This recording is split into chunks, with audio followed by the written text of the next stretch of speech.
Hi, our article was called Anorexia Nervosa, Increasing Rates in Children and Adolescents. In our group was me, Meg, Christina, and Hannah. So our article was about anorexia nervosa and the increasing rates around the world, and not only adolescents but children as well. The beginning gave us the background of this disease and the origin and how it's still affecting us today.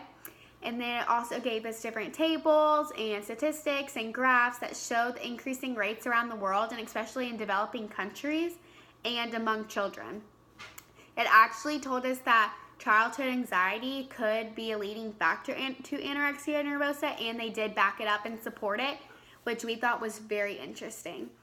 And then the ending just talked about how we can prevent this disease and different treatments, and it actually said that the rate it's going right now, there will be an increasing death rate among children and adolescents. So it just talked about how we can prevent it and treat it and hopefully find a treatment for this disease. Our article was over an experiment that contained 41 women that were diagnosed with anorexia nervosa. While they were hospitalized, they were under supervision of a registered dietitian. Before they were released, they needed to complete a 4-day food record. Once they were released, they were in an experiment for a maximum of 1 year where they could eat whatever they wanted and however much they wanted. And at the end of the experiment, their body mass index was recorded, and it was given a score based on the Morgan-Russell criteria. About the details of people who want to eat, who have anorexia nervosa, and the types of foods they want to eat.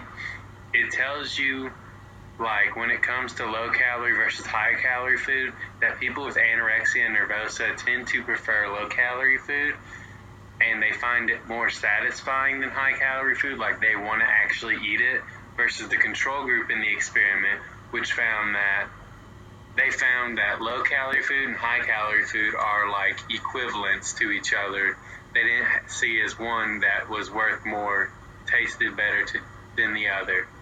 So through this, you can tell that if you have anorexia nervosa, you might actually find healthier foods, or maybe just low-calorie foods are more tasteful than those that are not. Our article was over anorexia nervosa and how it affects people mentally and physically. It summed up information regarding the effects that it has on the body, as well as the psychological effect it has on the mind. It also proceeded to mention the different parts doctors, nutritionists, and psychiatrists play in rehabilitating anorexic patients.